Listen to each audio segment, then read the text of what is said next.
The MIT Energy Initiative presents Cutting Urban Carbon Emissions by Retrofitting Buildings. MIT's study shows that cities' plans often won't achieve their goals. Decarbonizing the local grid could make the difference.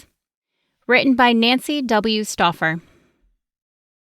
To support the worldwide struggle to reduce carbon emissions, many cities have made public pledges to cut their carbon emissions in half by 2030.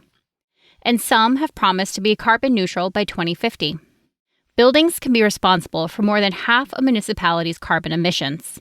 Today, new buildings are typically designed in ways that minimize energy use and carbon emissions, so attention focuses on cleaning up existing buildings. A decade ago, leaders in some cities took the first step in that process. They quantified their problem. Based on data from their utilities on natural gas and electricity consumption and standard pollutant emission rates, they calculated how much carbon came from their buildings.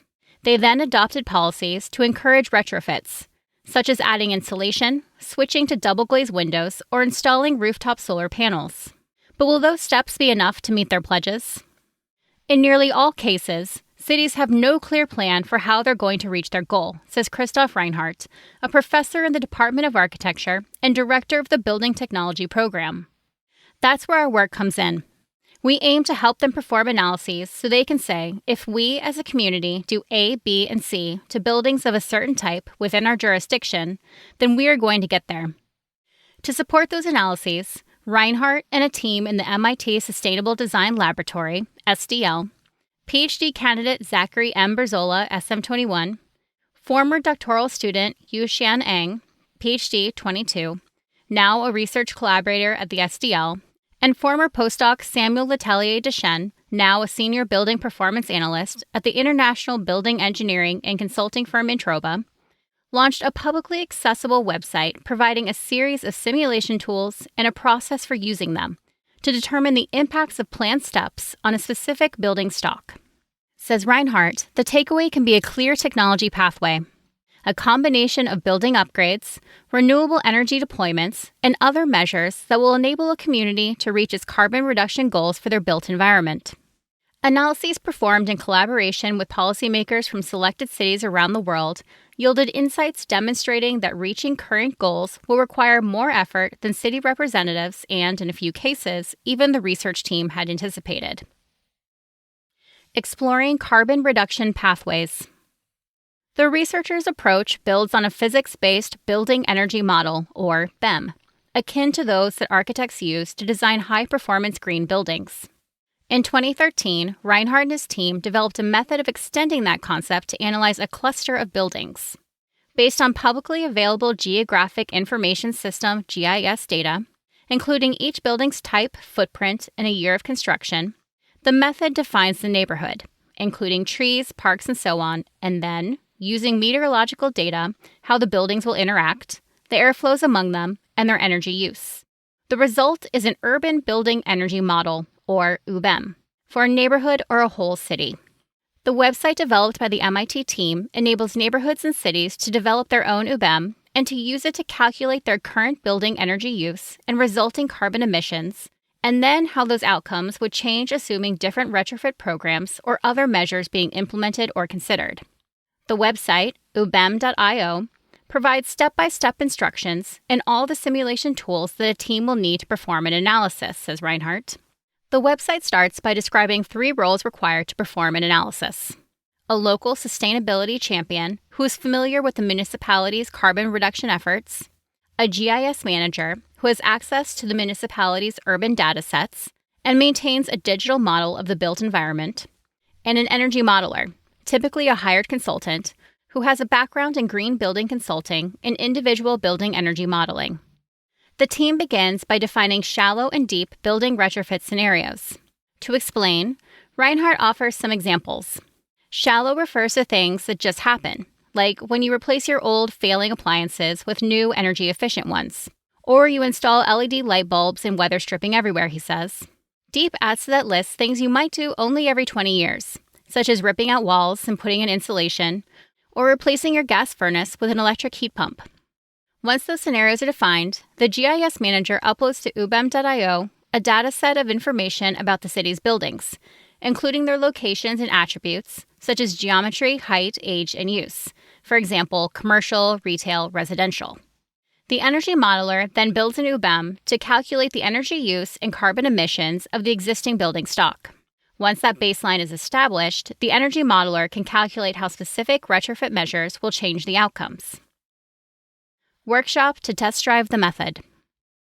2 years ago, the MIT team set up a 3-day workshop to test the website with sample users. Participants included policymakers from 8 cities and municipalities around the world, namely Braga, Portugal, Cairo, Egypt, Dublin, Ireland, Florianopolis, Brazil, Kiel, Germany, Middlebury, Vermont, United States, Montreal, Canada, and Singapore.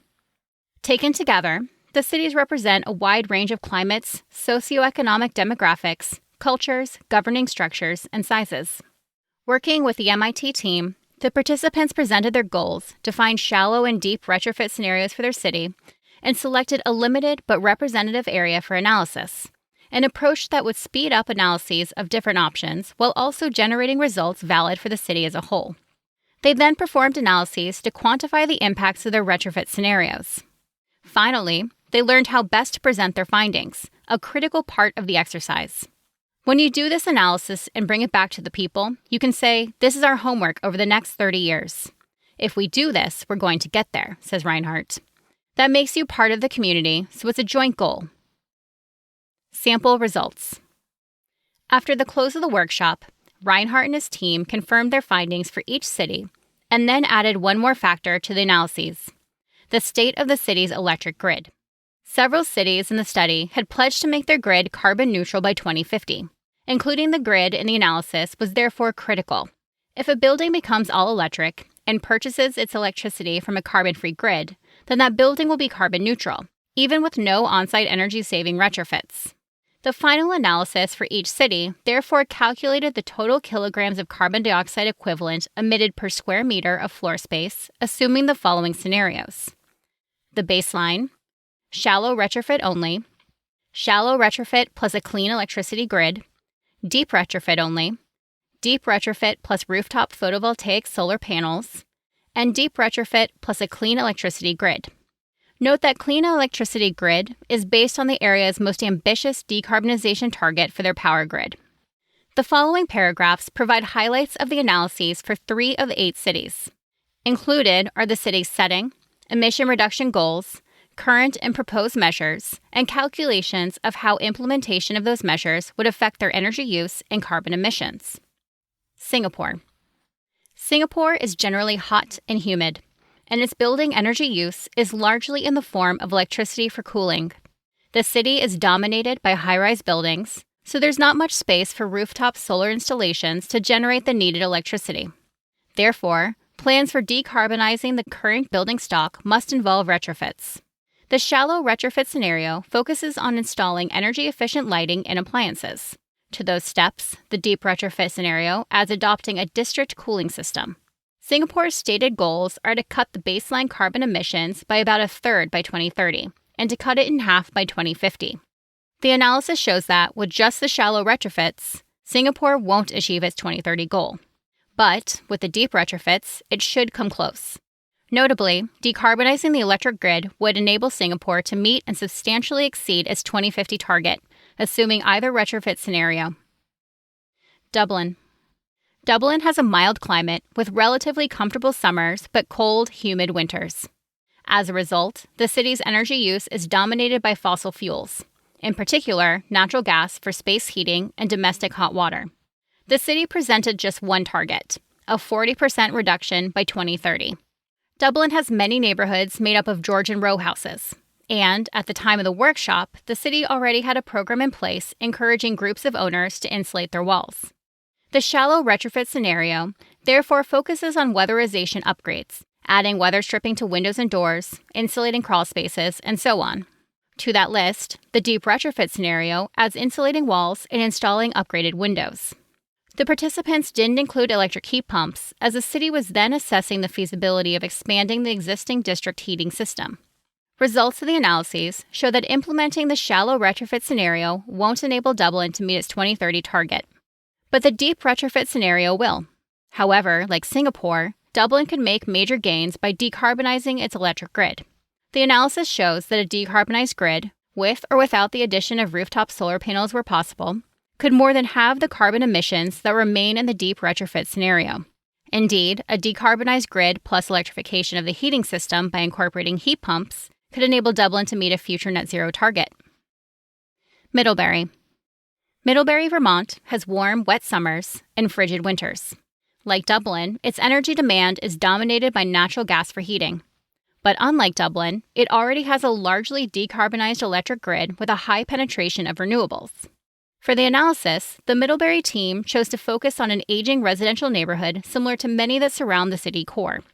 The shallow retrofit scenario calls for installing heat pumps for space heating, and the deep retrofit scenario adds improvements in building envelopes, the facade, roof, and windows. The town's targets are a 40% reduction from the baseline by 2030 and net zero carbon by 2050.